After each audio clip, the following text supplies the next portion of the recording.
So, Ghazali and Imam Abdul Rashid said, we will teach this book. At least we will go to about chapter 10 of this book called of Ghazali, called in Arabic, Kitabu Sharh Ajaib al-Qalb, the book that elucidates the marvels of the heart. This occurs in book 3 of, in volume 3 of a 4-volume work of Al-Ghazali's Ihya Ulum ad-Din. And so today's session, we will not go into the details of the book itself. Today, Imam Abdul Rashid asked me to share with you some kind of background of who is Al-Ghazali. What is Al-Ghazali all about? Why is he such an important thinker? And what role does he play in Islamic thought? Now, let me just be a little bit systematic, which is not my strength, but let me share with you a PowerPoint slide that I made. So here is what you have. You have the name of Abu Ghazali, Muhammad bin Ahmad al-Ghazali, or some people say Al-Ghazali, but he's better known as Abu Hamid al-Ghazali.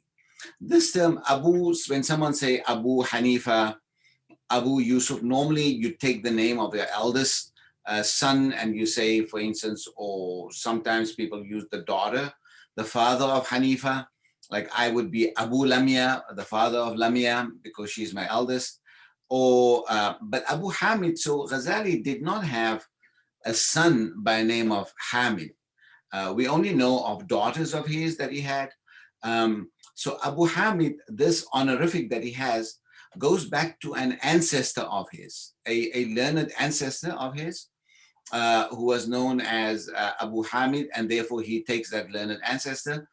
Ghazali comes from a family of either wool spinners or wool vendors. They were either wholesalers in wool, or they had this craft of spinning, therefore the word Ghazal or Ghazali. Some people say that it comes from a name of a rural area where they originally are from in Persia, that area known as Ghazala. So it's very unclear where this Ghazali last name comes from. Nevertheless, his father was a man of very modest means, and that is Muhammad. And Ghazali has another brother called Ahmad. So his full name is Muhammad. His father's name was also Muhammad, and his father's name was Ahmad. So the two sons that we have the famous Abu Hamid. His name is Muhammad, and his other brother Ahmad al-Ghazali got the name of his grandfather. So you have Ahmad al-Ghazali was the famous Sufi and mystic who wrote many treatises, and is remembered also in the tradition, but he's not remembered. I think his older brother overshadows him, like many older brothers do. But I don't know of Ahmad al-Ghazali being jealous of his older brother. He stood in when Ghazali at some stage, when he basically decided not to teach anymore and he walked away. He put his brother Ahmad in his place to do some teaching. So anyway, his father was a man of modest means, and always longed for that the tradition of learning come back into his family. And he always prayed that he would like to have sons and those who would be able to engage in learning, or at least have some of his children engage in learning. The father dies at a very young age, and Ghazali's mother now has to take care of the children. And yesterday I was teaching, or Thursday I was teaching in another class that I do on tafsir, and we're doing Surah Nisa, and we talk about the yatama. And for the first time, it struck me about the orphans, the importance, the role of the orphans, how vulnerable orphans are, and especially in patriarchal societies, orphans were extremely vulnerable because especially when the father dies, you become an orphan, or at least you're half orphan. When your mother dies, you become a full orphan. And the orphans are most vulnerable. And Ghazali's mother was really now stuck with these two kids that she had. We don't know whether he had sisters, but we know of Muhammad and Ahmad. And then she put them in a kind of a boarding school. The boarding school that would take care of their meals and give them some kind of education. That the social necessity by which Ghazali was sent to a boarding school always bothered him in his life. The social necessity that he was sent to foundational primary education, that he was sent for that, bothered him in his life. That he was sent to acquire knowledge for social necessity, for survival purposes, because he came to realize that knowledge is something sacred. Knowledge is something sacred. Knowledge is something holy. It must be done and acquired through sincerity. And this, as we would say, spoke to him. He never said this himself, but some of his biographers, Subki, says that Ghazali used to say, طلبنا العلم لغير الله فأبى أن يكون إلا لله. That we sought knowledge for a purpose other than God. In other words, to keep our bellies fed, because that was a boarding school, was basically an economic need. But knowledge refused to be except for the purpose of God. طلبنا العلم لغير الله فأبى أن يكون إلا لله. And so Ghazali's lifelong struggle is he has many struggles, but the one struggle he has is with learning its purpose and where does knowledge take you to, and what does knowledge do to you? What does knowledge do to your soul? Because knowledge is the pathway to the truth. The truth is the biggest thing that haunted Ghazali for most of his life. That he wanted to be amongst those who could find the truth. And so the author of The Marvels of the Heart is also the author of many, many works. Amongst the famous ones are the Ihya Ulumuddin that I just spoke about. And he also wrote Tahafut al-Falasifa and many other works that we will come to, but let me move now to give you some idea of where he's from. Okay, sorry, I need to. Okay, so the chronology of Ghazali's life. So Ghazali is born in Tus, round about what is today the city of Mashhad in Iran. If you can see this slide properly, just give me a thumbs up. Can you see it? Okay, good. So he's in Tus. There is no sign of Tus anymore. But Tus has now been taken into the city of Mashhad. And Mashhad is important today because it is the shrine there in Mashhad is the shrine of Imam Rida, one of the Imams in the Shiite tradition. So it's a great city of pilgrimage in Mashhad, therefore the name Mashhad. It's a place of where you go and do witnessing to the Imam who's buried there. And in that area, Ghazali was also buried in that neighborhood of, that's where he's from and that's where he died because he returned home. He begins his studies in Tus with Muhammad al-Radhkani around age 15. And this man, Muhammad al-Radhkani, was the person who basically introduced him to the elementary teachings of mysticism, of tasawwuf. So he gets an inkling or some of the elementary teachings about how to keep the heart clean, how to develop your character, how to develop, qurb ma'Allah, proximity to Allah. This man taught him some of that. Then at some stage, around about 1073 to 1078, in that period, and we're not entirely we're not entirely sure it's a 5-year period, but it's in that 5-year period that he goes and spends 2 years in a place called Jurjan, where he studies with Ismail bin Mas'ada al-Ismaili for 2 years. This is where he gets some really serious grounding in the study of fiqh, Islamic law, what we call Islamic law ethics. And this was a very famous family in Jurjan. Jurjan is near the Caspian Sea. And that's where he spent 2 years learning, what's the name? This family was famous for Shafi, the Ismaili family. So don't confuse the Ismaili family here, that they are Ismailis in terms of a certain school of thought within Shiism. No, this is just the last name of that family. This is the Nisba. And he studied with Ismail bin Mas'ada al-Ismaili for 2 years, learning Shafi fiqh.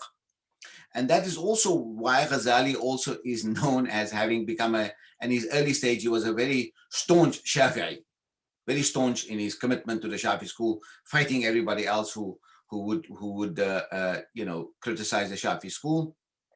And he also, people say that he might have also gotten, his wife might have been from Jurjan. We don't know her name, but there's some talk about that. Now, there's a famous story that when Ghazali returns from Tus, the caravan that he was traveling in was, attacked by a bunch of thieves. And the thieves, normally what they do, they don't kill you, they just take your possessions.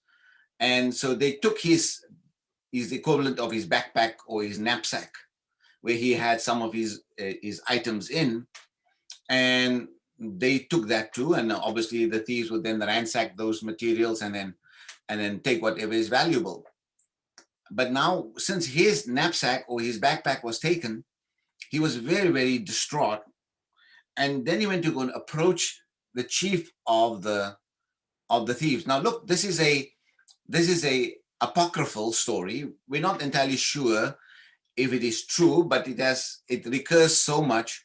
But there is a moral in the story. And so when Ghazali then goes to the chief of the thieves and say, "Can you please return me my knapsack?" He said, "Why do you want your knapsack back?" He says, "Well, I got something very precious in there. I got my dissertation in there, my thesis that I had written, or the book of notes that I have taken. My ta'liqa is in there." So the thief says, "What is a ta'liqa?" So Ghazali had to make it simple for him and say, "Listen, this is my notes, this is my knowledge in there." So the thief, very much embarrassed him and said, "My God, what kind of knowledge do you have? Now I got your knowledge. I've dispossessed you of your knowledge. What kind of knowledge do you think you have? You don't carry the knowledge on you. You have the knowledge in a backpack." That really, really embarrassed Ghazali. And he says that this thief became an oracle for him, an oracle. And God used that oracle, the thief became an oracle, where God taught him a lesson. هذا مستنطق أنطقني الله بها به. هذا مستنطق أنطقني الله به. This is a mustantaq, is an oracle by which God gave me a message, and that is that I must internalize and I must possess my knowledge. I must possess my knowledge in my heart. You must carry your knowledge in your heart. You must commit it to your heart. And therefore they say that when he goes back home to Tus, before he goes on to the next stage, he memorized all these notes that he had, or a large amount of it, and so on. And so when he gets to Tus, now he is thinking about, now where does he go for his higher education? And for his higher education, he goes to a place called Nisapur or Nishapur, to study with a very, very famous scholar by the name of Imam Al-Haraman Al-Juwayni. Juwayni is known as Imam Al-Haramain because he was a Shafi Ash'ari scholar, and he was well learned in Islamic dialectical theology in Ilm al-Kalam. He was well learned also in Shafi fiqh. He was also deeply immersed in Islamic mysticism. But he ran into trouble with political authority during the reign of the Buyids. He ran into trouble with the Buyid dynasty that was kind of running, helping and supporting the Abbasids in Baghdad.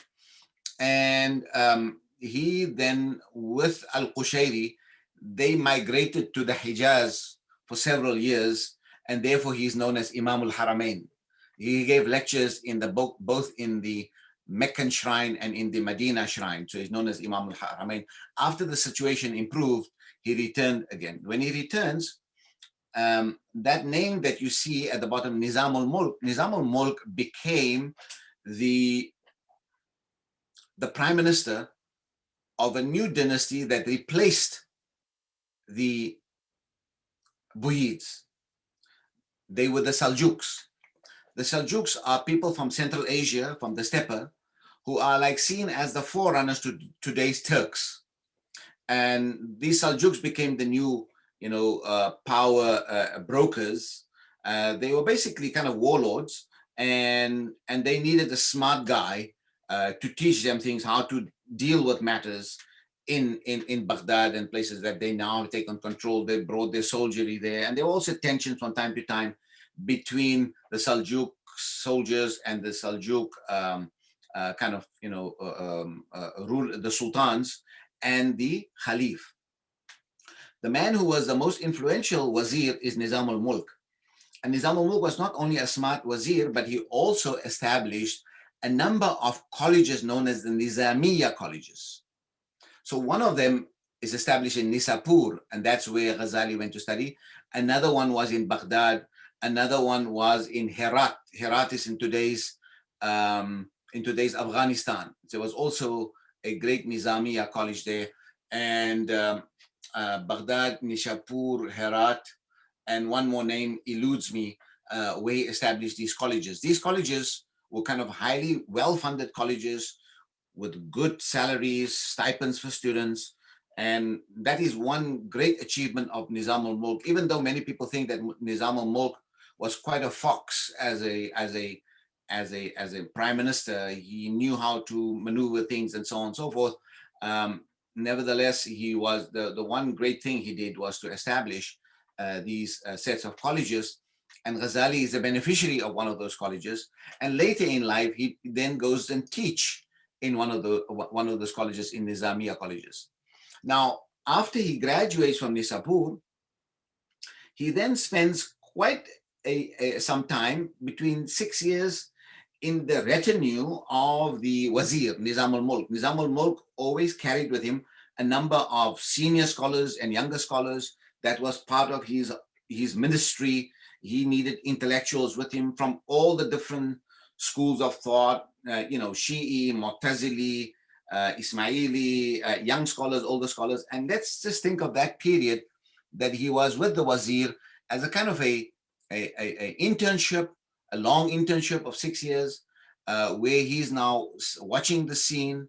Or let's think of this as a kind of a long postdoc that he's having, working and learning from senior scholars, and also sharpening his own, insights. Now, clearly, he now becomes a kind of insider to the politics of Nizam al-Mulk and Nizam al-Mulk's kind of way of organizing that. So remember this thing, that one of the things that Ghazali gets fairly enmeshed in is understanding the politics of his time, and the politics of his time obviously also bedevils and betwixt him, in my view. So he spends 6 years there, and then the Nizam then says that, you are way too smart to be here. And he's appointed in 1091, he's appointed as professor of Shafi law in Baghdad, at the Baghdad Nizamiya. And obviously he spends kind of 4 years there. In those 4 years, he's extremely productive, but also it becomes the point of his undoing. So he's very productive, and that is that he's writing now furiously. He writes books on logic now. He summarizes a lot of the books on logic. He's beginning to read philosophy, and he writes his first important book on philosophy, which is Maqasidul Falasifa, the purposes of the philosophers. And that is basically a summary of what the various views of the philosophers are. Ghazali, contrary to all people that say that Ghazali killed philosophy, Ghazali was very interested in philosophy. Some of his students, Ibn Arabi al-Maliki, not the famous Ibn Arabi, but another Ibn Arabi al-Maliki, Ibn al-Arabi al-Maliki said, who studied with Ghazali, says that our master Al-Ghazali swallowed a lot of philosophy, and he tried to vomit it out. He tried to emit it, but couldn't. يعني ابتلع الفلسفة فكان يحاول أن يبتلعها ولم يتمكن. So he was very much internalized philosophy, and philosophy guided him in a variety of ways. He also writes in that time a very important political tract, and that political tract is known as the obscenities of the Batinites, or the esoterists. The obscenities of the esoterists. Fadaihul Batiniya. Esoterists are those people who also think only of knowledge that is kind of secret knowledge, hidden knowledge. And he says that this group who holds these views, they have a number of obscenities. Who's his target there in that book? His target there are the Ismailis. The Ismailis who were ruling in Egypt at the time. And the Ismailis are a Shiite sect, very famous for their great, interest in philosophy, their great interest in architecture, refined literature. But some of the founding rulers in Egypt were also sometimes a little bit weird in some of their practices. But the main idea amongst the Ismailis was, as you know, the Ismailis are a breakaway sect or a subsect from one of the sons of Imam Ja'far al-Sadiq, and the followers of the Ismailis was that the one of the sons of who predeceased Imam Ja'far al-Sadiq, that he should be the successor Imam, and so they follow him. And they believe, the main belief of the Ismailis is that in every age there must be a living Imam. There must be a living Imam. And the living Imam has a lot of power and authority, like the Imams in Ithna Ashari, in 12 Shiism, also has a lot of power and authority. And the Ismailis believe that the Imam has power, almost absolute power. And therefore, you must make, they use a lot of philosophical arguments that the people who were the missionaries for the Ismailis at the time, and the Ismailis wanted to make inroads into Iraq and the Eastern Islamic states, Eastern Islamic Empire. They utilized a great deal of philosophical tools to convince people that they must use reason. And once they arrive at reason, they're told, how do you know reason is right? You can't think that reason can give you truth. Truth must be taken from a true Imam that is absolute in authority. And so Ghazali writes this book, The Obscenities of the Batinites, of the esoterists, and in it is a lot of anti-Ismaili arguments, and he tried to show that they are politically, obviously, the enemies of the enemies of the Abbasid Empire, and he's very hostile towards them. But then something happens. His patron, whose name is Nizam al-Mulk gets assassinated. And he's assassinated by the dagger of an Ismaili assassin. And therefore the name assassins come from that some of these fighters were known as, they were taking some hashish, They were known as the Hashashun. And therefore the name assassin also has that kind of etymology. Now, I think this event shocked Ghazali a great deal. And the first 2 years of his 4-year stay in Baghdad, these 2 years were very productive. But the next 2 years, he says that I couldn't move my tongue. I became completely disabled. I'm struggling to understand what the truth is.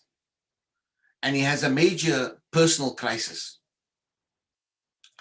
And this personal crisis, in my view, they are not vague. We don't have many good explanations for what this personal crisis was. But I think it was, in my view, in my humble opinion, that I think Ghazali came to realize that knowledge, his great, talent in Islamic law, his great talent in theology, is not giving him the answers that he's looking for. Is not addressing his thirst for the truth. Furthermore, he's getting more embroiled in the politics of the Abbasid and the Seljuks. And I think he feels that I am bartering myself to a political cause that I'm not entirely sure what it is. And there's one view that he might have also secretly admired the Ismailis in some ways. He might have admired them in some aspects, especially for the philosophy and so on and so forth. So it was a mixture of a different currents that is running through Ghazali's soul, and a great deal of kind of intellectual and spiritual confusion that he basically becomes completely paralyzed. And he says, I can't really teach. So I call that, he's ennui horribly. He's 2 bad years. The first 2 years were in Baghdad were great years of great productivity. And I think he possibly also thought that the assassin's dagger will come for him next.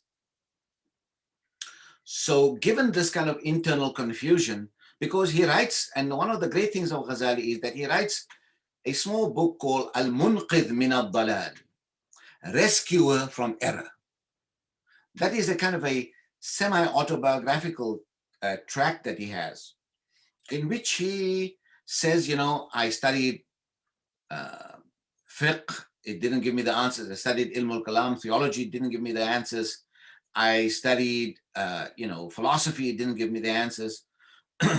But the real answers that I get is what he then makes his lifelong pursuit. And he says, the real answers that I get is from the people who understand the inner truth of things.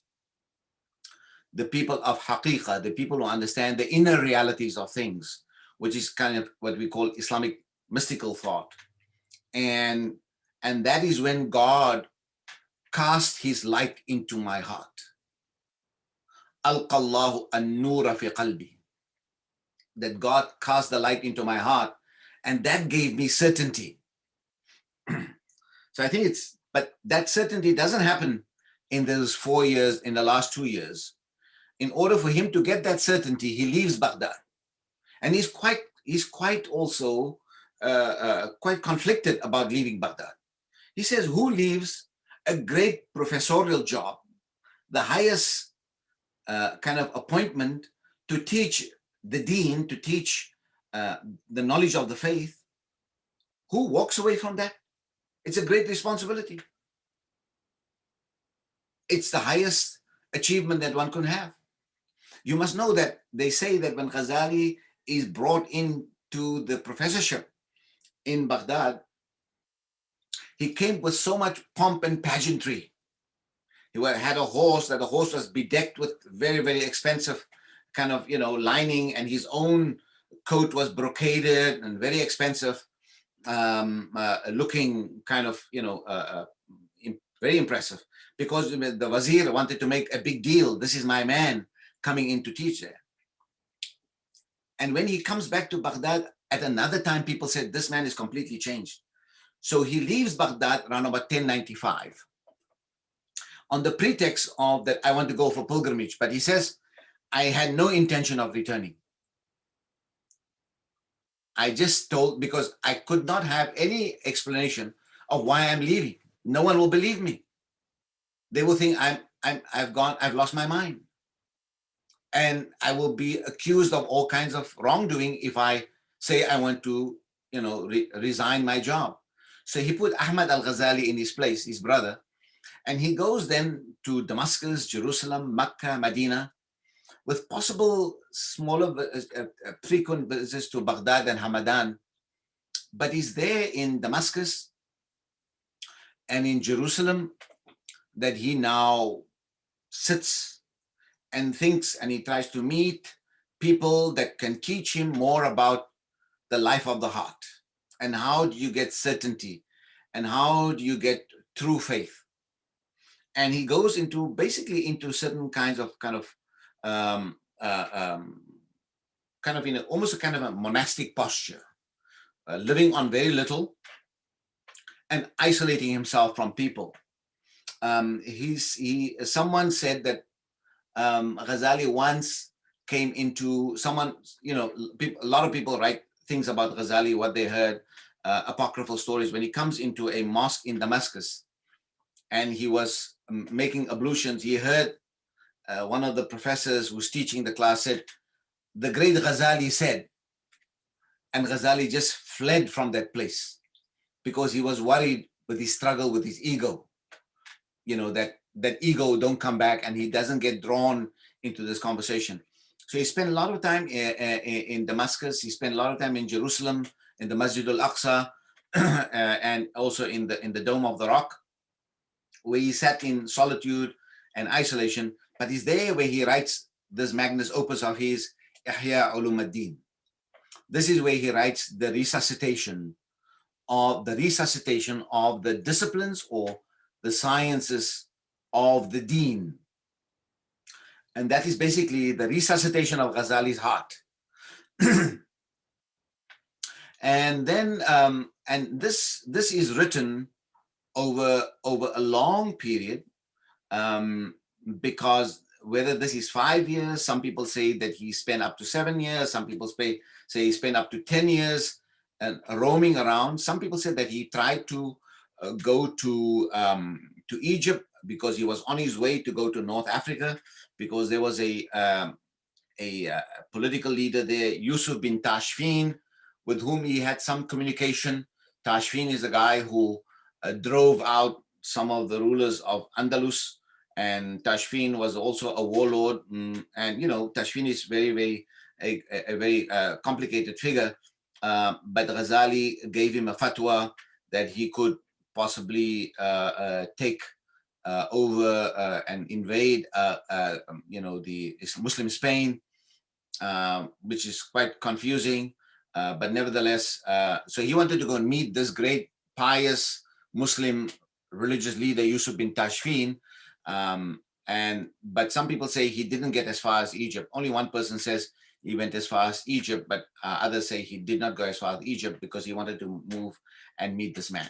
Anyway, around about 1099, around about 1100, he returns to Tus in semi-retirement, teaching selected students and establishing a Sufi retreat center, a Khanaqah, which is a Sufi retreat center where only a few important students are taught. And some say he also had a garden and he used to do gardening, which is a nice thing to do in semi-retirement.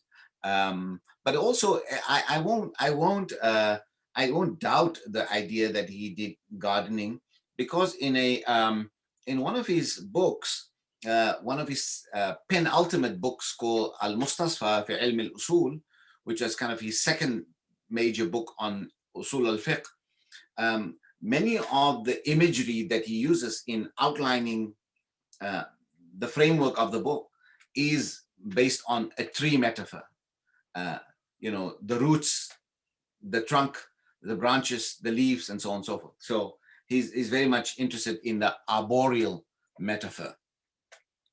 Now, part of this reason why I think Ghazali was disappointed in politics was that at some point in this period of his isolation, and he's turned towards his inner self and tried to understand what is the inner life. He also decided that he's not going to meet with political leaders anymore. But some of his early writings, in his book called Al-Mankhul and Shifa Al-Ghalil, in one of those two books, he makes some harsh comments on Abu Hanifa. And he said, well, Abu Hanifa was not the smartest scholar and so on. So with some of his early youthful writings in there, maybe some of those notes that he had when he came from Jurjan, and he included that. And the Seljuks, they were Hanafis. They were very Hanafis. So some of Ghazali's enemies plotted against him and invited him and said to the Seljuks, you guys are making so much of Ghazali, but he's a big critic of the Hanafis and so on. By that time, Ghazali had mellowed down a great deal, and he told the Seljuk ruler, I'm not going to come and meet you, but if you come here and I come there, I will meet you. And he gave an explanation that, he doesn't hold those views about Abu Hanifa anymore. And in the Ihya Ulumuddin, he writes about all the four Sunni founders of the law schools. He writes very, very respectfully about Abu Hanifa, Shafi, Malik, and Ahmad bin Hanbal in very high terms, but not those things that he wrote earlier. Nevertheless, if you want to read that article of mine on Ghazali as a jurist, go to IbrahimMoosa.com. In the publications, you will find it there. But around about 1106, there was again this surge of Ismaili da'wah, Ismaili propaganda in the area. And Nizam al-Mulk son Fakhrul Mulk told him that you need to come to teach at the Nizamiya in Nisapur. He was extremely reluctant to do that. Ghazali. And he said, I already, but now because the political authority and the son of a father on whom he has many debts invited him and asked him to do that. And he said, well, some people said that, I have to go and deal with the fitna, these kind of social disruptions and intellectual disruptions happening. I need to go out. Some people also said that, yes, they see that they possibly portrayed Ghazali in their dreams as a mujaddid of his time, that, someone who come and renew the faith. But he doesn't, as soon as Fakhrul Mulk dies, he packs up his bags and he's back returns to Tus. And the great Ghazali dies on Monday, 14th Jamad al-Akhirah, and he's buried in the cemetery near the village of Sanabad. And that is that kind of the chronology of Ghazali's life that I try to, telescope in a few sentences and paragraphs. You can see this is Ghazali's world. He spent time in Jerusalem, in Hebron. Oh, he also spent time in Hebron, in Al-Khalil. He also, you can see that he was near the Mediterranean Sea in some ways. He goes to Medina and Mecca. He is himself from, in the other slide from Tus on the right slide, you see there, he would go study in Nishapur, which is very nearby Tus. He goes to Jurjan. Jurjan is a very long journey he has to take. And but he is in all those historical areas in Baghdad. Near Baghdad you can see near Baghdad is Najaf and Kufa, Basra. That is Ghazali's world that he navigates. You might see here a video of the resting place of Al-Ghazali, and it's a kind of very basic kind of where he's buried in a place near Mashhad. This is the bottom of the tomb, and someone is walking in there with a camera, and that's the gate to the tomb. So it's a very modest place right now when you look at it, and I don't know. Okay, I need to get out of this. Just give me a minute. Okay.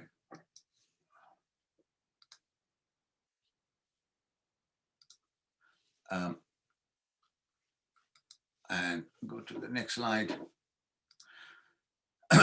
So there's this big plaque there. So in memory of Imam Ghazali, and this is the place that is where Ghazali is buried. I think the Iranians can do a better job.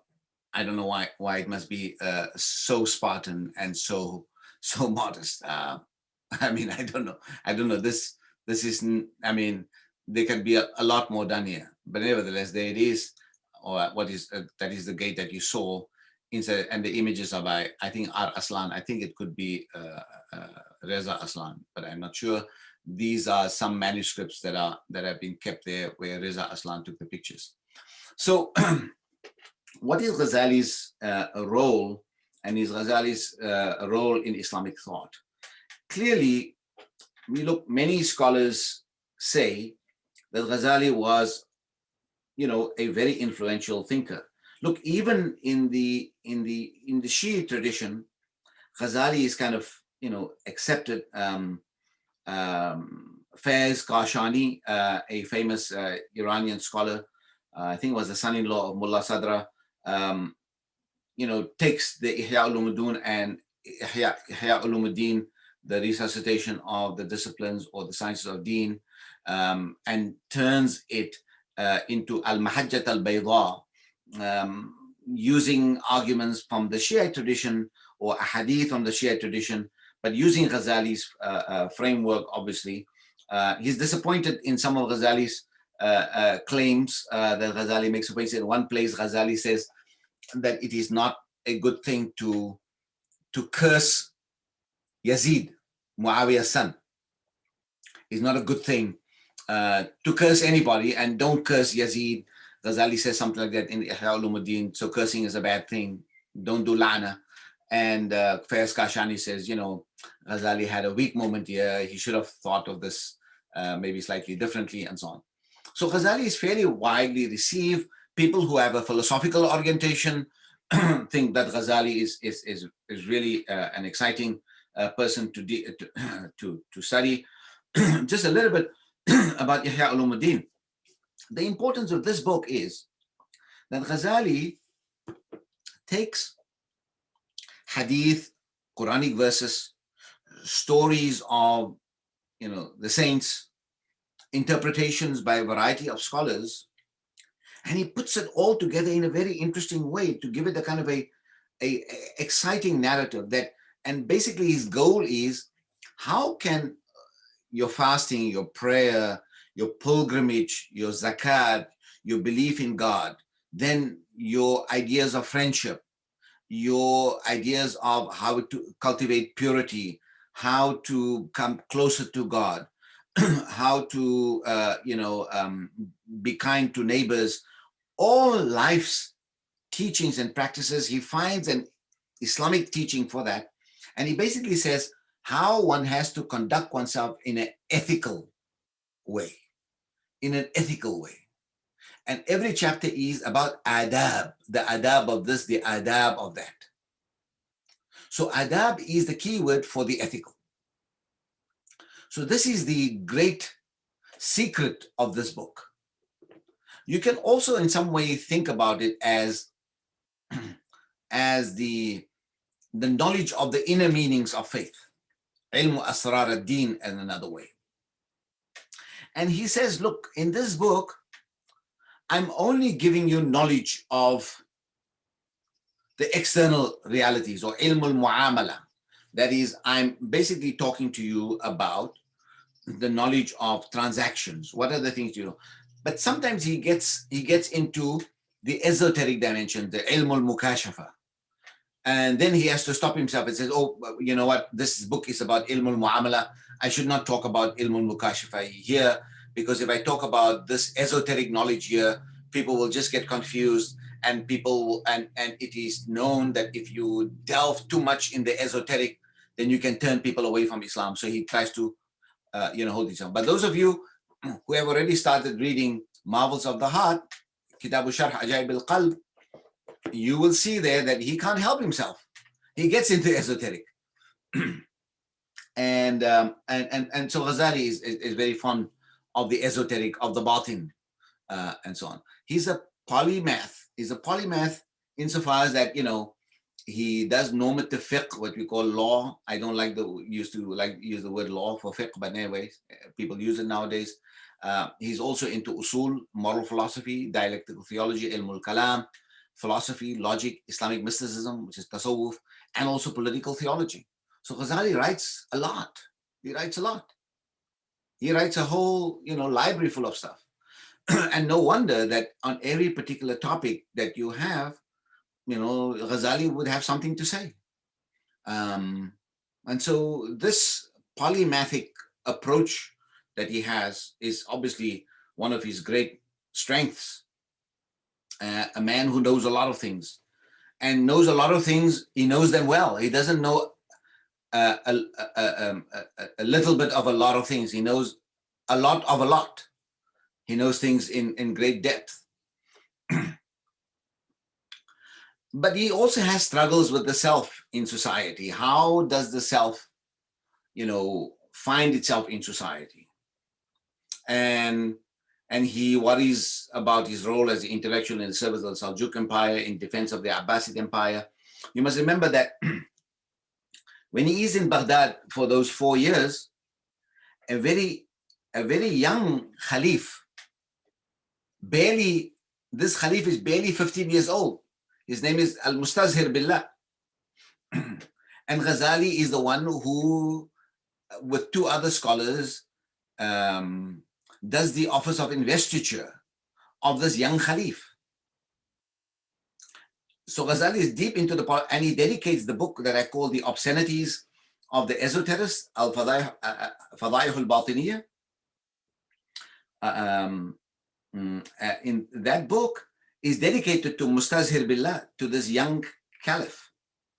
And many people ask the question, how come Ghazali is so enamored by this young Khalif? This kid is barely, he's still wet behind his ears. Of course, there are other mentors and other kind of managers that he's managing this Khalif, okay? But Ghazali's close proximity to politics, I think later on bothered him in his life.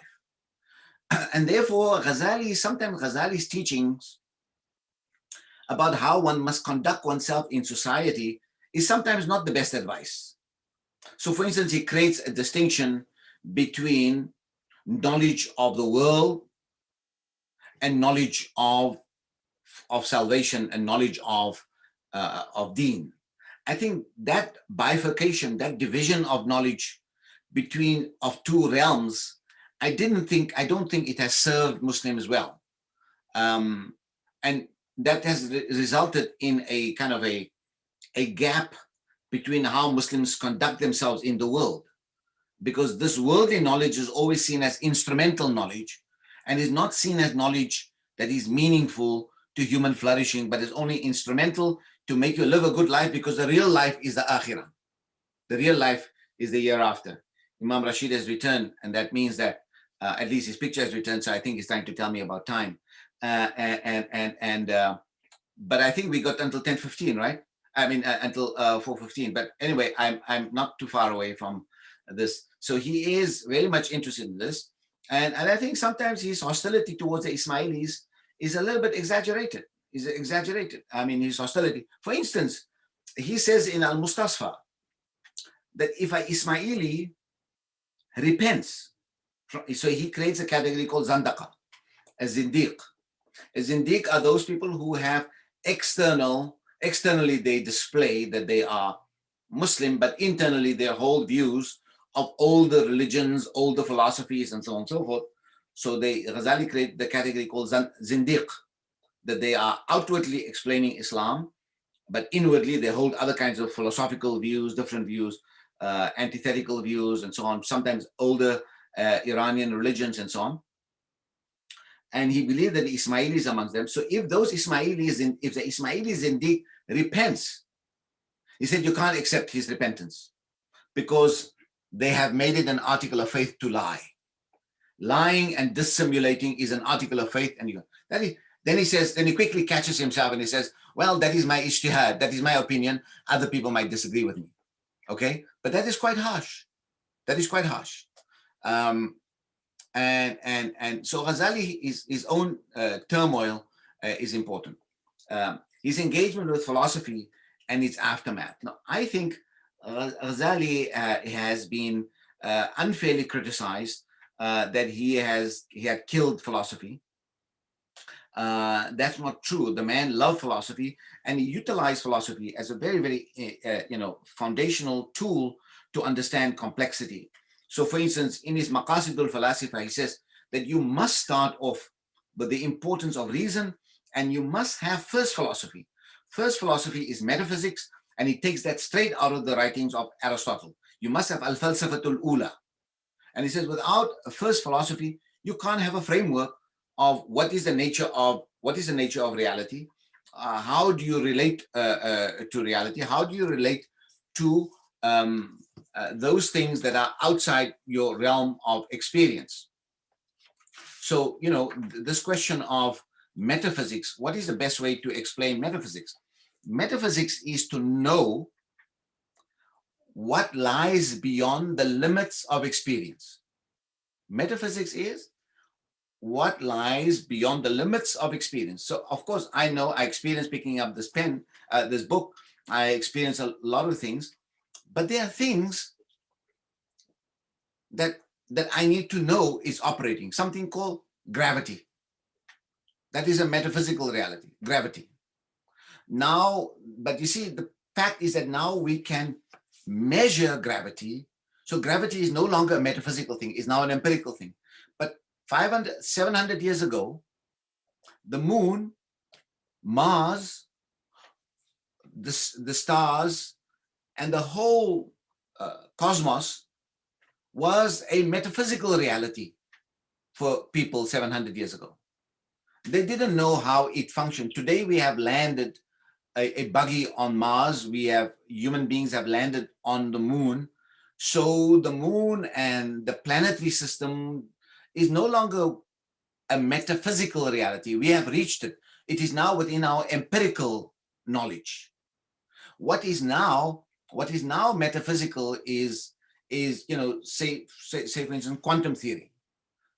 How does quantum theory really work?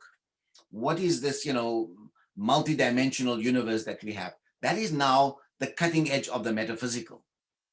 All the things that 700 years ago were metaphysical things are now within the realm of the empirical. But there are some things also that the ancients had taught us, which is kind of, how do we understand the truth? What is the relationship to the soul, to the heart, and those kind of things? And that might have something that is beyond a sensory perception.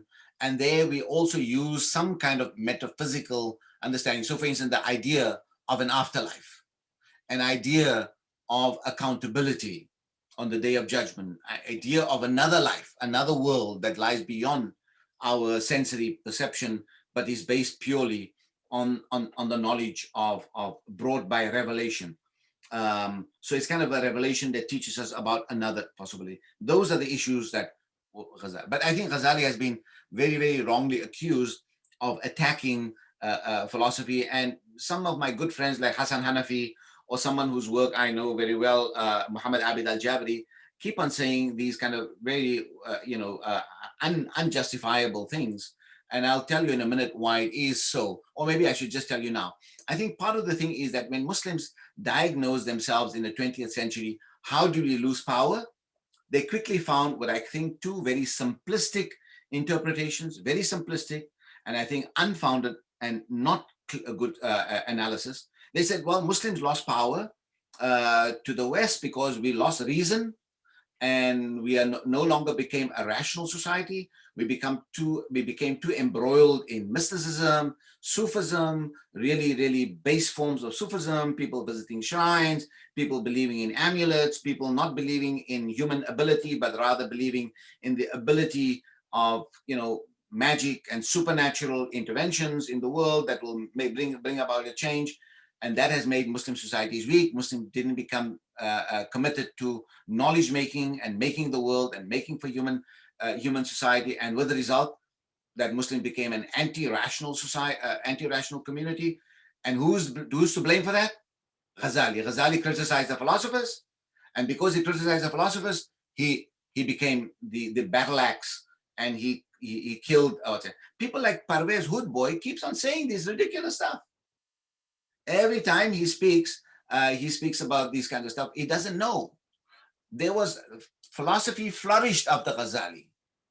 It flourished right into India under Abdul Hakim Sialkoti and Khairabadi and other people until the 19th century, 20th century.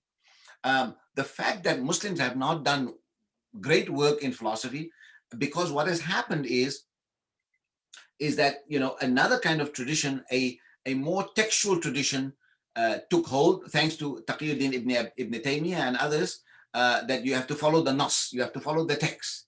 A textual tradition and the philosophical tradition became a little bit too complex. And I think Muslim philosophers did not try hard to make philosophy accessible to people. It became too abstract also. And I think, you know, what is happening in Western philosophy under people like Stanley Cavell and others, that you must make philosophy accessible and make it simple so that people can understand its wisdom and so on. So, and the other thing that Ghazali is blamed for, well, Ghazali also brought tasawwuf. He says he finds the truth in the light that God cast into his heart. He loves the Sufis more than he loves the philosophers. And this Sufism and this mysticism has created this, or has invited and created the possibility for all these kinds of supernatural and irrational things to enter into Muslim societies, and with the result that Muslims cease to be a society of reason. So this is what I call a poor diagnosis, and I call this a scapegoat historiography. This is a very simplistic historiography, and I don't think you're going to make a proper diagnosis because your diagnosis is so poor.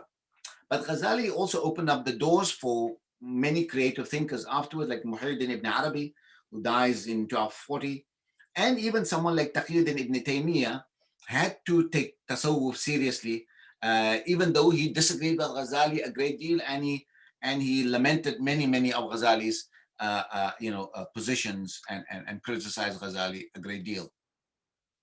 One of the things that you need to know is that Ghazali was a man who was really struggled with this idea of how to gain the truth, how to know the truth. And therefore, all his life, especially when he came to learn that the Ismailis believe in that you must have an Imam and you must do taqleed, you must follow the authority of the Imam, he became very, very anti-authority. And he said everybody must do some kind of ijtihad, independence of thought. And he says that if even a layperson must make some effort to find out which scholar he's going to follow. A layperson might not have all, but he must make a decision. There's that scholar, and that scholar. You must make some basic inquiries and say like if you go to a town and you don't know which physician, who your doctor is going to be, you're going to ask for some references, which doctor, and you make a decision, I'm going to go to see that doctor. Similarly, in matters of deen, in matters of faith and knowledge of the faith, you need to make some inquiry and get a proper reference, so that is the ijtihad of a layperson. And here, in the end of a very important book of his called Mizan al-Amal, Balance of Deeds, he says, there is no salvation except in independence of thought. And he says, if these words yield no other outcome save to make you doubt your inherited beliefs, compelling you to inquire, then it was worth it, leave alone profiting you. Doubt transports you to truth. This man knows all about doubt, right? He had spent 2 or more years in his life doubting, and who does not doubt fails to inquire, who does not inquire fails to gain insight. Without insight, you remain oblivious and blind and perplexed. So we seek God's protection from such an outcome. So anybody who tells you that Ghazali is anti-reason and ijtihad, you should just quote them this. In the Incoherence of the Philosophers, which was his important book, let me take you to the last page. In the last page of this book, he asks himself, so you have now made a judgment on the Muslim philosophers. You said that the Muslim philosophers, they do not believe that God knows the universals. they do not believe in bodily resurrection, and you say that. So he said, look, and therefore you say they should be subject to takfir. So he says, look, and they don't believe in the eternity of the world. They don't believe in the eternity of the world. They don't believe that God knows only the universals. God doesn't know the particulars, and that the resurrection will not be bodily, but it will be figurative or spiritual resurrection on the day of judgment. So that's what the philosophers came to. Ghazali then basically, prosecuted them in this entire book for some of their doctrines, and basically then now he comes to the conclusion and he says, well, when you say that they have these views, are you saying that they should be killed and executed because of kufr? He said, wait. That is not what I'm trying to say. That is not what I'm trying to say. That is not my goal. Basically, he said they could be treated as mubtadi'ah, as bid'ah, and if you hold their views in that way, then you can think of them as being innovative in matters of faith, or but he says we prefer not to plunge into the question of pronouncing those who uphold heretical innovation as infidels, and which pronouncement is valid and which is not, lest the discourse should stray from the objective of this book. So you wrote this whole book prosecuting these people. Now you don't want to kill them? What was your whole? So one of the big mistake is that people don't understand that Ghazali, when he uses the word takfir, the word takfir is used in another sense, a takfir lit-taghlil. That means you pronounce takfir, but takfir means that you have strayed away from the Muslim consensus so much that we vehemently disagree with you. It's a statement of vehemence of disagreement. It doesn't mean that we have transported you out of the faith of Islam. There's no one can issue you a ticket, a one-way ticket out of Islam. But it's basically a kind of a strong utterance of disagreement, which he believes that they have stepped out of the consensus position. But a lot of people have criticized Ghazali for this. They say Ghazali cuts the Sufis a lot of slack on many issues. Shibli Nomani, famous early 20th century Indian scholar, said that Ghazali cut the Sufis, and a lot of the doctrines that the Sufis might have crossed some red lines, Ghazali finds an excuse for them. But when it comes to the philosophers, he didn't show that amount of charity. And I think, unfortunately, Ghazali will have to live with this, that he took a very hard line or used such strong language. All he should have said that, look, they basically stepped out of line and so on. And Ibn Rushd tells him, Ibn Rushd has a good answer to Ghazali. He says, Ibn Rushd tells Ghazali, look, you say that in some doctrines, doctrines that to do with faith, there must be no ambivalence in the interpretation. And when teachings of Islam about the creation of the world, the question about God's knowledge, and questions about bodily resurrection or spiritual resurrection, when the Islamic teachings in themselves are not unambiguous, when they have ambiguity in that you can have an interpretation going this way, you can have an interpretation going that way, on those kind of doctrines, you cannot call out the kufr card. You can't call out the takfir card. You can't show, you know that he tells Ghazali, obviously Ghazali is long dead already, you know that, so this is unfair of you to attack these scholars or these Muslim philosophers on these teachings. Ibn Rushd tells Ghazali, you should have known better that things that have ambiguity, you should allow that ambiguity. You can't do takfir on those things. So so these are the few things that I wanted to talk about Ghazali today, and just to introduce you to the scholar. I have some questions. Imam Rashid will guide me how we're going to do that, to give to a few people that might volunteer for next week's reading. But this is the introduction to Ghazali. We have a couple of minutes, I think, for questions, and I think there's dozens of questions in the chat, I think. The couple of comments there, Shukran, Ibrahim. That was really a wonderful history and context. I'm going to Imam Rashid. You seem to be indicating that you'd like to say something. Perhaps just before you do that, also to remind people in Cape Town that we do have copies of the book by the same translator, who is James Skelly, Walter James Skelly. The title here is Wonders of the Heart. And this book has been published by, it is being made available through Africa Impressions. And they have sent us a few copies from Durban. So please contact myself or Imam Rashid if you do want to obtain copies of the book to collect. Okay, Imam Rashid, you had your hand up?